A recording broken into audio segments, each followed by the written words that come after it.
అల్లూరు జిల్లాలోని పద్మాపురం గార్డెన్ గిరిజన museum Kothavalasa garden కార్మికులు తమ కనీస డిమాండ్లను పరిష్కరించాలంటూ పోరుబాటు పట్టారు.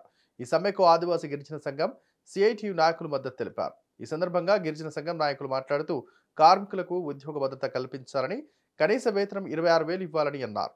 సమాన పనికి సమాన వేతనం ఇవ్వాలని, పీఎఫ్, ఈఎస్ఐ సౌకర్యం కల్పించాలని కోరారు. పద్మాపురం గార్డెన్ ట్రైబల్ మ్యూజియం మూతపడటంతో పర్యాటకులు నిరుత్సాహంగా వెనుదిరిగిపోవాల్సి వచ్చిందంటూ ఆవేదన వ్యక్తం చేశారు. ఈపీఎఫ్ డబ్బులు సౌకర్యం కల్పించట్లేదు. 2010-11 సంవత్సరంలో కట్ అయిన డబ్బులు మన వర్కర్ యొక్క అకౌంట్లో జమ చేయట్లేదు. కనీస వేతనము సౌకర్యం చెల్లించాలి, గార్డెన్ డెవలప్మెంట్ చేయాలి. తర్వాత మన యొక్క కార్మికులు ఇప్పటికీ 20-30 సంవత్సరాన్ని బట్టి చేస్తున్నాము. వీళ్ళందరికీ రెగ్యులర్ పర్మనెంట్ చేయాలని కోరుతున్నాము. అలాగే మనకు సెలవులు అనేది కలెక్టర్ గారు 5 రోజులు అనగా పిఓ గారు, ఏపీఓ గారు 3 రోజులు సెలవు మంజూరు చేశారు. అవన్నీ సరిపెట్టుకొని మాకు జీతాలు చెల్లించాలని కోరుతున్నాం.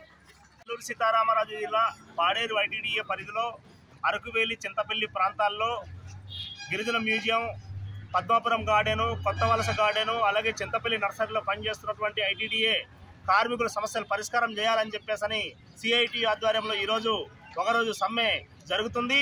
ఈ సమ్మె ద్వారా ఈ ప్రభుత్వ అధికారులు స్పందించి కార్మికులు ఏవైతే చేస్తున్న డిమాండ్ ఉందో ఆ డిమాండ్ పరిష్కారం కోసం పనిచేయాలని చెప్పేసి ఈ సందర్భంగా ఆదివాసీ గిరిజన సంఘం మేము డిమాండ్ చేస్తున్నాం. ఇప్పటికే 80 మంది కార్మికులు పనిచేస్తున్నారు, కోట్లాది రూపాయలు ఆదాయం ఇస్తున్నారు. ఆ ఆదాయం ఇస్తున్నటువంటి కార్మికులకు మాత్రం కనీస వేతనం లేకపోవడం చాలా అన్యాయం, దుర్మార్గం అని చెప్పేసి ఆదివాసీ గిరిజన సంఘం ఖండిస్తుంది. ఖచ్చితంగా ఐటీడీఏ అధికారులు, జిల్లా కలెక్టర్ గారు జోక్యం చేసుకొని ఎవరైతే ఐటీడీఏ కార్మికులు ఉన్నారో వాళ్ళని న్యాయం చేయాలని చెప్పి, వాళ్ళ సమస్య పరిష్కారం చేయాలని చెప్పేసి అడుగుతున్నాం. ప్రభుత్వం ఏమో ఒక పక్క అధిక ధరలు పెంచి రేట్ల మీద రేట్లు పెంచుతున్నా వీళ్ళ కార్మికుల జీతం మాత్రం పెరగడం లేదు. ఇక్కడ డైలీ వేజు అలాగే ఆప్కాస్ అనే పేరుతోటి వీళ్ళని అన్యాయం చేస్తున్నారు. కార్మికులందరికీ రెగ్యులరైజేషన్ చేయాలని చెప్పేసి అడుగుతున్నాం. అంతేకాకుండా వీళ్ళకి కనీస వేతనం 26,000 ఇవ్వాలి, పీఎఫ్, ఈఎస్ఐ సౌకర్యం కల్పించాలి, వాళ్ళకు ఉద్యోగ భద్రత కల్పించాలని చెప్పేసి డిమాండ్ చేస్తున్నాం. ఈ అంశం మీద ప్రభుత్వ అధికారులు చొరవ తీసుకోవాలని చెప్పేసి, ఈ సమస్య పరిష్కారం చేయాలని చెప్పేసి ఆదివాసీ గిరిజన సంఘం డిమాండ్ చేస్తుంది. అంతేకాకుండా గిరిజన ప్రాంతంలో ఎన్నిక కాబడినటువంటి గిరిజన ప్రజాప్రతినిధులు ఉన్నారు.